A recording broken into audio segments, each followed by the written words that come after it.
The long-awaited minerals deal has finally been signed. You may recall going back all the way into February, this thing was supposed to have been signed a long time ago. Then there was the blow up in the Oval Office, and several times after that, it was supposed to have been signed. Trump, Truth Socialed out that, why are we not signing this? I'm waiting on this, etc. Finally, after a lot of foot dragging and unclarity on both sides, the deal was finally signed yesterday. But then the bigger question is going to be, okay, how does that, though, fit into finding peace in this situation? How does that contribute to bringing the war to an end? And what does it all mean? And to try to unpack a lot of this stuff, a lot of complicated and moving parts here, we have back with us again today, to great fan appreciation, a lot of demands from our fans here, that Patrik Baab, one of Germany's best and most critically acclaimed international journalists.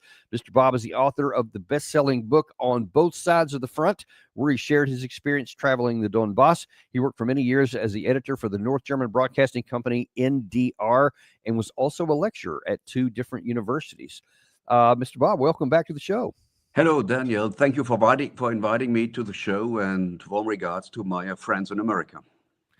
And we're grateful to have you. So many people were happy about the last time you were on, because you bring kind of a new voice into this, and you have, as a German and someone who's covered this stuff for a long time, especially someone who's been in the Donbass, you kind of have a really good understanding of multiple sides of this situation, and we're looking to tap into that today, and are grateful to have you on. Yes, so the mineral deal is an interesting thing. And it's not completely new for me, because I saw the production facilities in Donbass and on the western side of the Ukraine.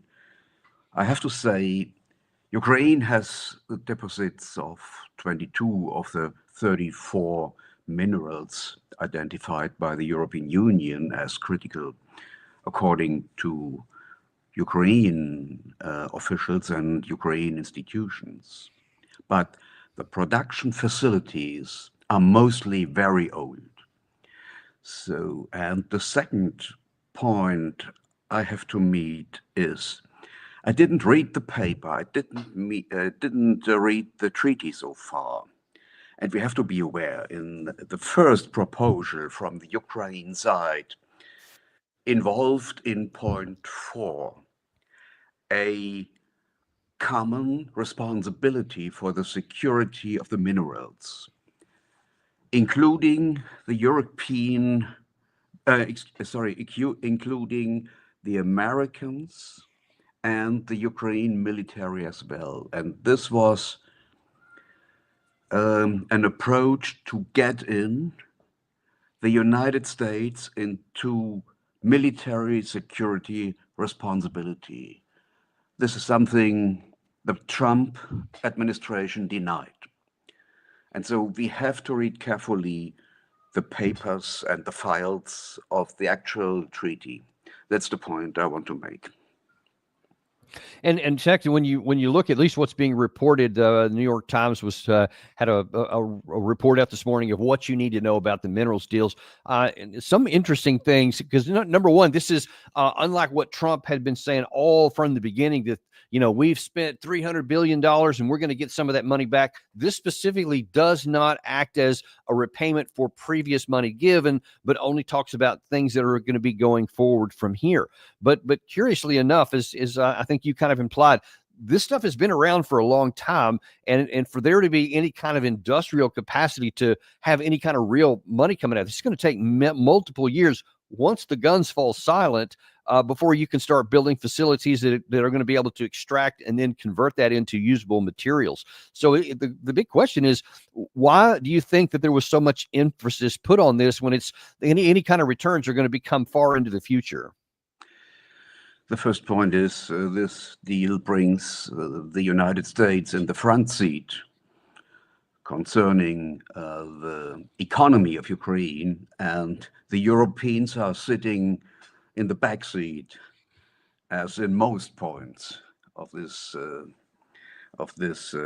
Ukraine war. But this mineral deal brings a lot of problems. The last time these minerals under Ukraine's soil were explored in Soviet time, So we don't know exactly what's under the earth, what's in the earth. We don't know exactly that.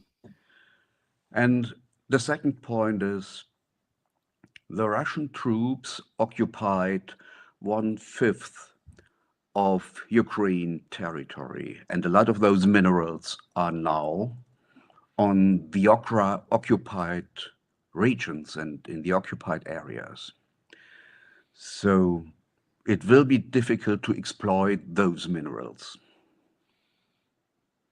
So yeah, that's just on the first hand. But then obviously once even in the areas that may, and I caveat that may remain under Kiev control once the final agreement is done. But the bigger question is in the near term here. How is this, or does anyone think that this is going to contribute to a peaceful settlement of this war? Because it seems like it was a really high on the Trump's priority list. Well, this does not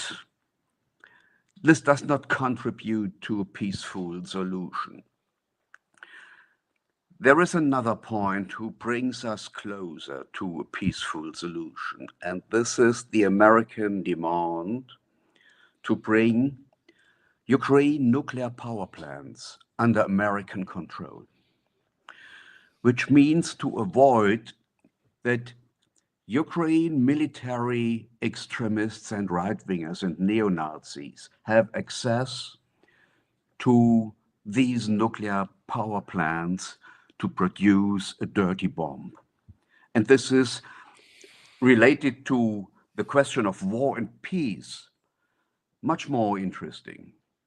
This deal, this mineral deal, is focused on bringing American money back home. That's the point I see, and to avoid that the Europeans will have access to those minerals, which they need. Yeah. Very, they need it very hard, because also the European countries lost the war. They underestimated the power of Russian troops. They have not enough troops to go all in. Well, I estimate that it would be difficult to send a European expedition corps of 25,000 men to Ukraine. And this is nothing concerning the Russian troops. Russia has 600,000 soldiers on Ukraine's soil. That's the problem. Yeah, that is a problem, and I want to kind of talk about that, because that leads into what is America's plan to try to bring this to an end, and there's some mixed signals coming out from some of even the most senior members of the government, and I want to take a look at that first. And actually, I want to remind everybody, by the way, be sure and like and subscribe if you haven't already on this channel. I don't want you to miss any more of these great shows here, and that helps us a lot more than you may think. Let's start off looking at National Security Advisor from just hours ago, Mike Waltz, talking about how he sees the end game.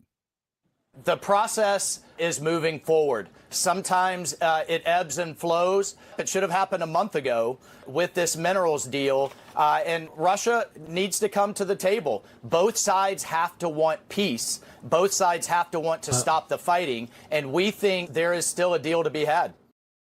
So, yeah, on paper, theoretically, both sides have to want a peace to actually come together to have a peace. But are both sides equally motivated, in your view, to come to a negotiated settlement right now? Absolutely not. The Trump administration wants peace because Mr. Trump don't want to leave the battlefield as a loser. At the moment, the Russian troops are pushing forward, and the time plays for Putin, because Ukrainian troops are much weaker. And the Russian troops are going forward step by step. And this is something most military planners in the West did not understand. The Russian army did not want to conquer territories, because they have territory enough. It's the biggest country in the world. The Russian troops want to destroy the enemy. And this is something what happened in Bakhmut, for example, but also in Kursk. And Yeah. on the other hand, the Ukraine administration did not want peace anymore. Ukraine people wants peace, but not the administration. The administration is driven by fanatic right-wingers and extremists, and these people kidnapped President Zelensky. And I think the end of the war will be, in terms of power, but also physically, mean the end of Mr. Zelensky. So, and additionally, the Europeans are living in a fantasy bubble. They think they can win the war. They want to survive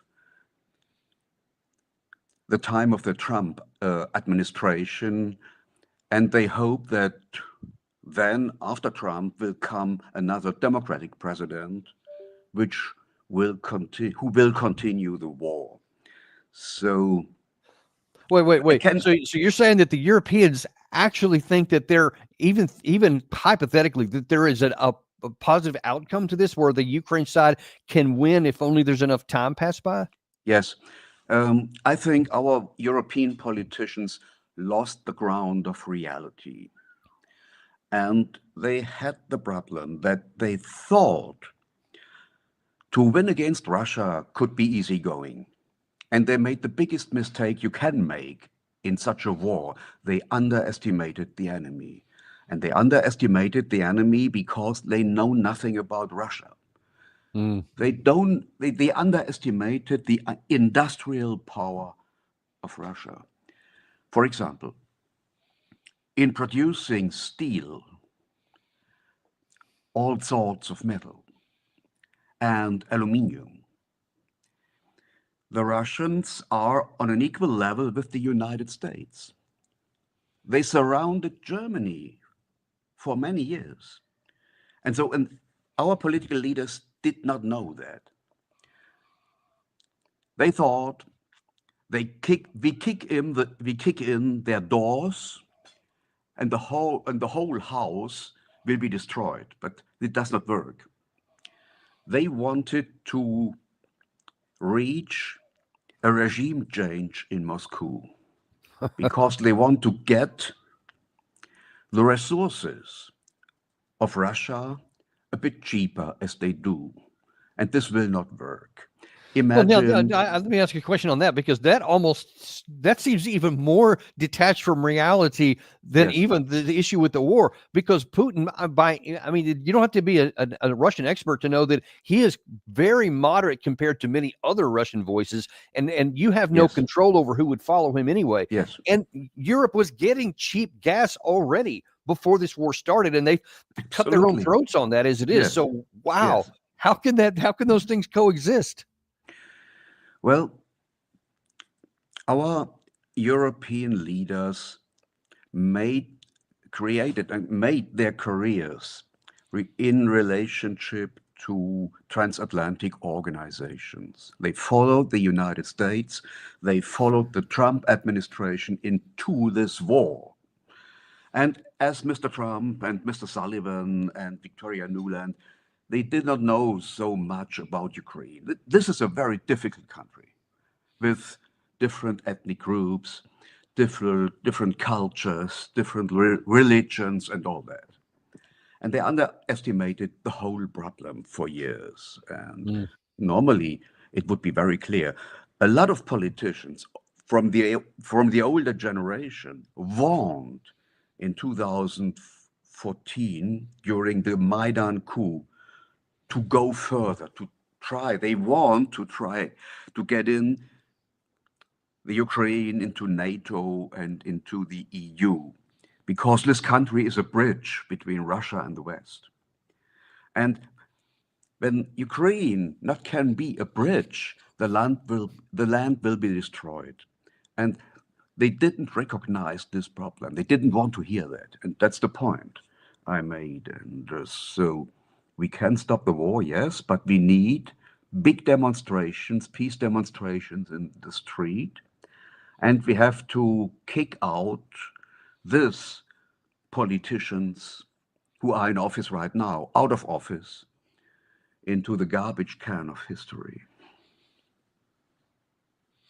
Wow. Yeah, that's if that the level of people who are in right now still calling the shots, then we maybe have a bigger problem than I thought. But before we on this side cast too many stones at the Europeans, we need to look at our own house here in the United States.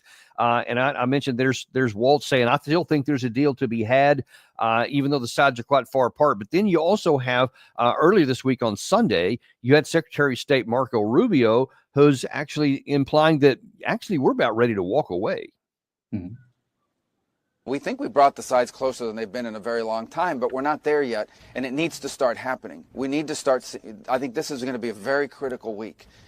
This week is going to be a really important week in which we have to make a determination about whether this is an endeavor that we want to continue to be involved in, or if it's time to sort of focus on some other issues that are equally, if not more important in some cases. But we want to see it happen. There are reasons to be optimistic, but there are reasons to be realistic, of course, as well. We're close, but we're not close enough. Okay, I'm sorry. We apparently have breaking news that Mike Waltz is out as National Security Advisor. We just had that soundbite from him earlier this morning, and now apparently he's out. Gary, can you tell us anything more about what's going on here? Yeah. No, it's just breaking right now, Dan. We don't have any details yet. There's not been any official announcement that we know publicly, but we know this is true. So I'll be looking for any quick updates here. Well, that could certainly change things up on that. Did not see that coming, I got to say, at least not right now. But, well, I guess, Gary, just let me know if you come across anything else. If there's anything official. This is by media out here, but I guess we'll continue on here until we get some more information. But that's what Rubio said over the weekend, implying that we're about ready to walk out there. Well, this morning, or I guess it was yesterday, General Keith Kellogg, who's the president's point man for the Ukraine part of this negotiation, was asked about that because it seems like, according to the Fox investigator reporter, that are we ready to walk away? Kellogg had a different view. Mm-hmm.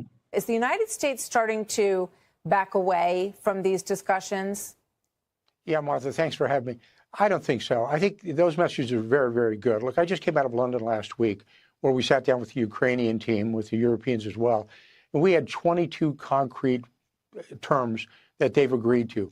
What they want to, at the very first, and what they have, is a very comprehensive and permanent ceasefire that leads to a peace treaty. When I mean comprehensive, sea, air, land infrastructure for at least 30 days. Why is 30 days important? Because it can build to a permanent peace initiative. And the reason why 30 days is important, it stops the killing. That's what President Trump wants to do. He has said it repeatedly. He's right. Stop the killing. Putin will agree to that? Well, that's up to Vladimir Putin. He's sending that message to President Putin. President Putin should pick up on it. If he really wants to stop the killing, if he wants this war to end, there's a pathway to do it. See, this whole line of logic here, which is obviously not exclusive to this one interview, is running through the whole vein that we want to bring it into this war. We've gotten the Ukraine side to agree to certain things here. And if Russia wants to end the war, they'll follow through. But Russia's on the upper end, as you just a second ago pointed out. They're on the decisive and unequivocal balance of power at the top. So why would they, quote, agree to something that the losing side wants? I don't understand where the logic is. So firstly, you can feel the frustration in the Trump administration because they underestimated the difficulties to bring both sides to the table. But I think the 7-point plan by the Trump administration is the only reasonable way to find a path to peace. That means ceasefire, Crimea will stay Russian, the occupied territories in Donbass, Cherson, Zaporozhye, Lugansk, and Donetsk will stay unofficially Russian soil. And so Ukraine will stay out of the NATO. And these are the most important points. And the Russian side, Moscow, will not negotiate behind that. Putin said, we have to recognize the military facts. And that's what it is. So this is the only way to bring in a peace solution. Another point is the Russian side said this week, well, let's decide people in central Ukraine, in Odessa, in Kharkiv, in Nikolaev, by themselves, to which side they want to go. And I'm sure, I saw these regions, they will decide to go with Russia. Mm. And that's a big problem for the West. So the only way to find a peace solution is, from my point of view, to increase pressure onto the the Europeans, and on Kiev. This is the only way. I would think about the Trump administration has to stop financial and military aid for Kiev, and then you will find a way to peace. The problem of that is Putin's troops will push forward, and they will have an easy game if the Americans stop the help for Ukraine. So it's a difficult situation for the Trump administration to bring both sides into the boat. It's very difficult. So I think this is one of the most difficult peace processes we ever had. It will be much harder than to find a peace solution for the Vietnam War. And this took years. I remember those negotiations. It took years. And I think we are in the beginning of similar process.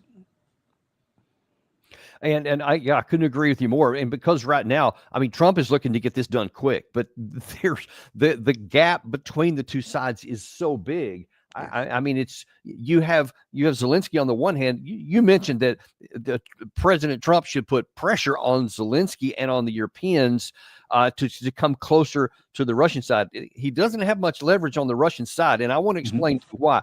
Here is a couple of days ago, there was a news report out reporting about what Lavrov told a Brazil audience about about their minimum requirements to have a negotiated settlement, which were quite different from the Ukraine side.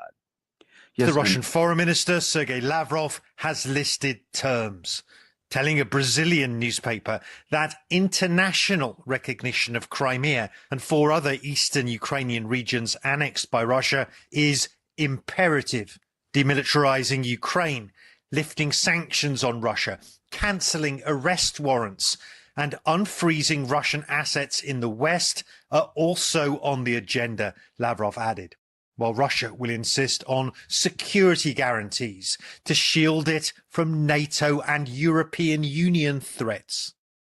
So those are really draconian measures in terms of what the Ukraine side is. So what leverage or negotiating room does that give the Trump administration if they're not willing to put the pressure on the Ukraine side, and yet they want to try to bring the two sides closer together? And I don't see much willingness on the Russian side to give on any of those major issues. Well, the Russians won the war militarily.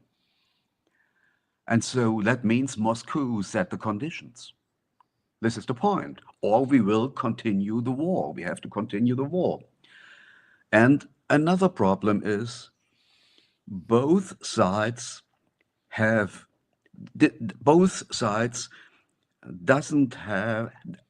have their extremists under control.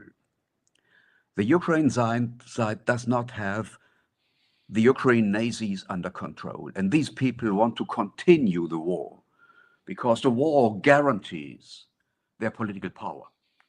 And on the other hand, well, I discussed often with people in the Donbass, and often I heard voices like that on the other side of the Dnieper River, on the western side of the Dnieper River.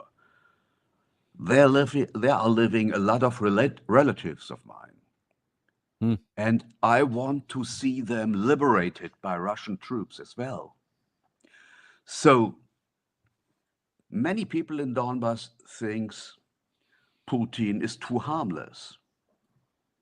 He should push more forward. And this is difficult to get under control because those people lost their men, their sons, their women, their children. The war started in February 2014. And this is a typical war situation. And it will take years to bring peace into the minds of the people. So on the Russian side, you have a lot of people who think we should go forward more aggressive. We should conquer more territories of Ukraine. We should make possible a regime change in Kiev. And on the other side, the Ukraine right-wingers, especially from Galicia, who are in power in Kiev, want to continue the war. And this is very difficult to bring this under control. Yeah, and you see those are just not reconcilable at all with one another, and certainly not with the United States. And as it turns out, Europe also seems to have its point. You said earlier in this show that they want to continue the war. They want the war to continue on, somehow thinking they can drag this out for 4 years until they can get a more pliant American in the White House, presumably a Democrat that will go back to what Biden had.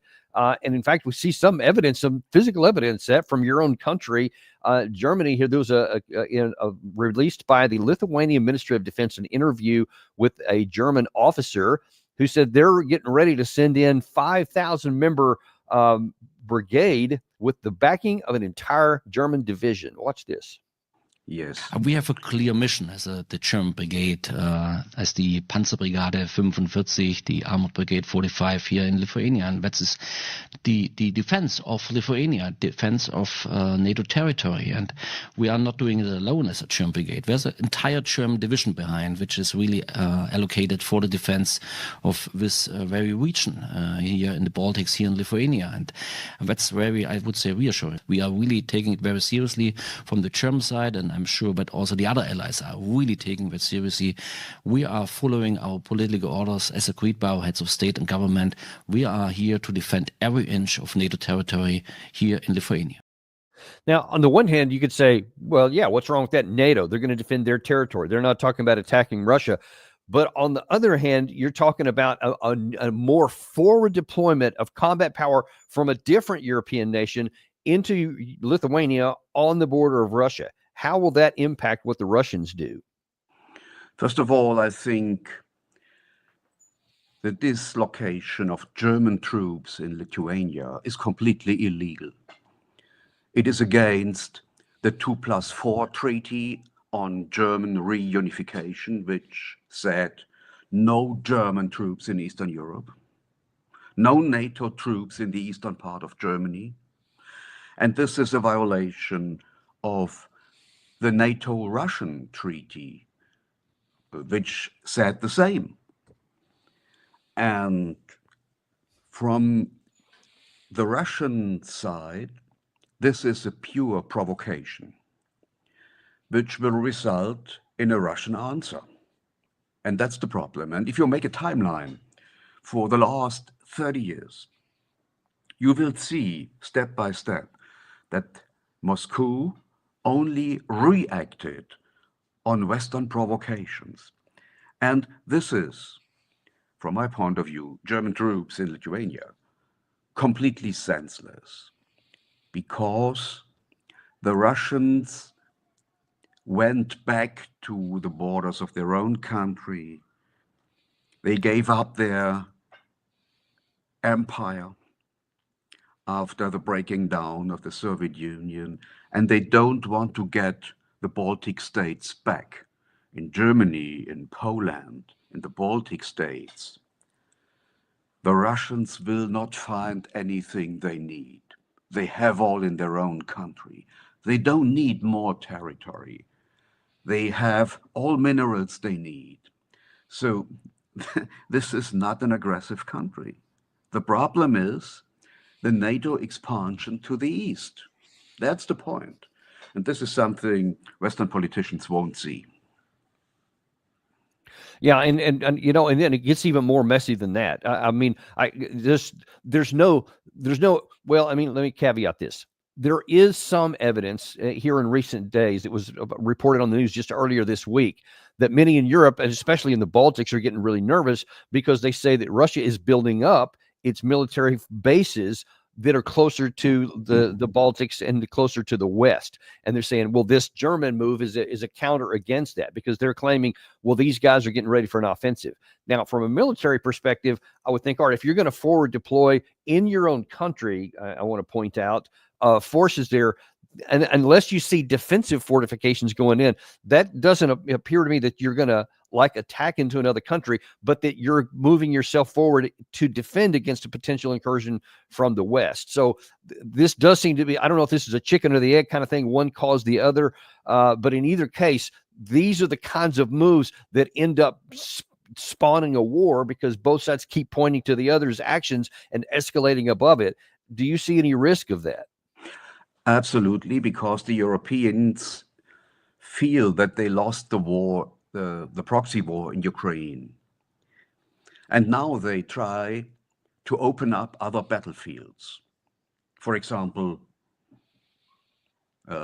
tank vessels were hijacked in the Baltic Sea for no reason. It's against international law, it's against sea law, but the European countries do. And this is a further provocation. And I think this is a kind of show force. I think some hypersonic missiles would be enough to destroy the German troops in Lithuania. And they would have no chance against the Russian army. But it is a provocation. And they want to set Russians under pressure this way, hoping that Russia will attack the Baltic states. And then they have a reason to get into new wars, because investment funds and the financial industry will be the winner of the peace process and the winner of the war. So in a war, capital will be destroyed, and a new process of production can start. So the financial industry will win anymore, and this is a way to surround the capitalistic crisis which we have. And that's a pretty more like a gamble, not even a risk, because by the way, there's this thing called a nuclear weapon, and if this stuff escalates beyond that, then you've obviously got, well, there won't be much of a capital left to worry about there, because it could be burning elsewhere. Well, it's really clear, Dave and Daniel. The young people of the workmen will die at the front line, and the sons and daughters of the politicians will sit in the last aircraft to the United States. That's the point. That's the difference. Yeah, and that's one of the shames of our age.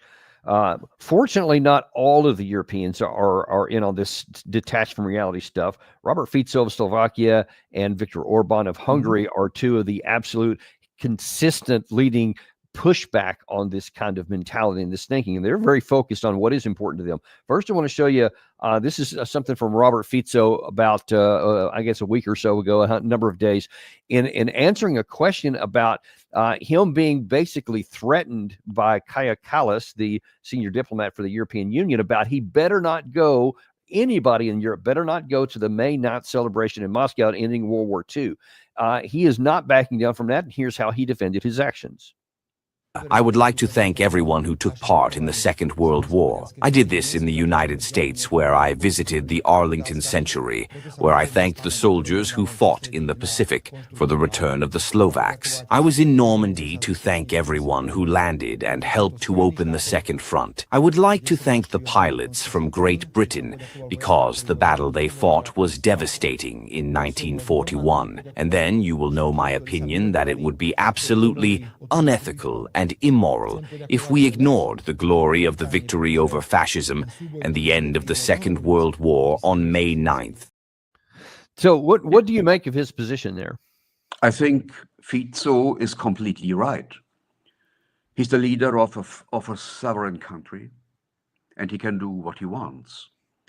And you can see the European Commission is presenting itself as a warmonger and tries to bring other countries, sovereign countries, under pressure. And that shows the fracture of the European Union.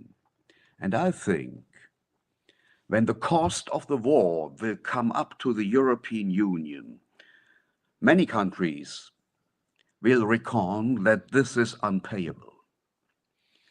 And they will leave the European Union. I think they will do the same thing what the Britons did. I think the show for the European Union is over. This project started after the Second World War as a peace project, and it failed completely. And now the European Union, and especially the European Commission, is a war machine, nothing else. And it is a war machine against the inhabitants of the European unions and their employees as well, because they will be exploited more and more to bring in more money into the war machine and to transfer more money from the social security services to the military industrial production and to the United States to buy, for example, the F-35 and all those things. And I think this is a big mistake. So a big mistake, and we will come closer and closer and closer, step by step, to the Third World War. So we need an exchange of elites, and this is very urgent. We need a new generation of politicians. I couldn't agree with you more strongly, and apparently both Fico and Orbán think, because in a dual press conference earlier today, just hours ago, here's what the two men had to say about that very topic. We have the same opinion on many issues within international politics. We support the immediate end of the war in Ukraine. We reject all military operations aimed at prolonging this war. We believe that the extraordinary activity carried out today by the U.S. administration will lead to good results, and that we will be able to jointly look forward to peace in Ukraine. Today, we discussed three main issues in detail, namely the issue of peace, sovereignty, and energy supplies. I would like to confirm what Prime Minister Fico said, and that our job in Europe should be to welcome American peace initiatives, because the fact that Russian-American negotiations have already begun means that the escalation of the war in Pripyat has already stopped. A continuation of the negotiations reduces the potential escalation of the military conflict. I am convinced that this situation does not have a military solution, and that is why we should support peace initiatives in Europe. I think you heard him say specifically there, two times at least in that one short period, that he's worried about escalation and getting this war off the table to eliminate that possibility. And that last comment he made there about there's no military solution, I think in context, he means there's no Ukrainian military solution, because unfortunately, there is a Russian military solution. Yes, that's the point I want to make. And I can completely agree with Mr. Orbán and Mr. Fico. For me, it is a shame that not a single peace initiative has been started from Germany and the European Union. Not a single peace initiative. And that means Germany and the European Union wanted this war, and they want to continue this war. And I think this is a big mistake. I want to get back to this point. We need a new political elite, and we have to kick out of office those guys who brought us in this situation, because they brought the European Union, especially Germany, into a dead-end street. And this means those political leaders would have to stop and to overtake responsibility for their mistakes. And this is something they won't do. And that's why Right. they're praying more war and much more war and more war. And that's the whole show. So, There so you is, say that there has to be a change of guard, and how would I disagree with any of that? I'm a strong advocate of that, but obviously it has to be people that vote that way. And if these guys are in control of the levers of power, they're in control of the media narrative that goes out, et cetera. Do you see any evidence that there's, other than these two countries here, that there's any move to hold any of these people accountable or to change them out if they keep going down war-making paths? there is a chance, but in the wrong direction from my point of view. I think in the next election, or in the next parliamentarian election of the Bundestag, the AfD will get the strongest party. And then we have a situation that the AfD and the Christian Democrat will create a coalition and run the country. And this will go completely to the right side. That's, from my point of view, a problem, because I expect a transatlantic transformation of AfD.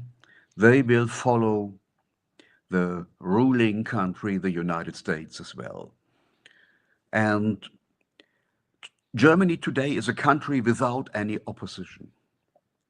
We have no protesters on the street. We have no big peace demonstrations. And if people follow this way of the politicians, they will end up at the front line. This is the choice, the only possibility they have, the only chance German people have is to go out and to demonstrate against the warmongers. But at the moment, they don't do that. Yeah, and because I know we've had a number of British folks on our show here who talk about how the mainstream media narrative is all such that Putin is Hitler, that the Russia is all evil, that the Ukraine side is good, and so it's a fight between good and evil. And how could you possibly want to do anything to help the evil side, et cetera? And that seems to have huge sway over the British people. It appears that that's the case in other parts of Europe as well, that the people just are not aware of the facts that you're talking about here, and that would seem to mitigate against there being a change of guard. Yeah, concerning my media colleagues, my colleagues in the mainstream media, I remember a phrase of the famous American author Upton Sinclair. It is difficult to make a man to understand something if his salary depends upon his not understanding. And this is completely right. They receive money for the shit they are telling the people. That's the point. Well, unfortunately, and his history shows that sometimes that process can hold sway until consequences are imposed, and then it's too late to do anything, and then you have a sea change. But it comes at a very, very high cost, as opposed to the one you're talking about, which is a rational change, a rational course of action. But we'll have to just keep monitoring that and see how it works out. Really appreciate you coming on today, especially with these views of somebody who's been on the ground inside Ukraine, and obviously in Germany, et cetera. And you can give us these insights we just won't get anywhere else. Thank you very much. Thank you very much. It was a great pleasure for me. Always on our side too. Look forward to having you back again real soon.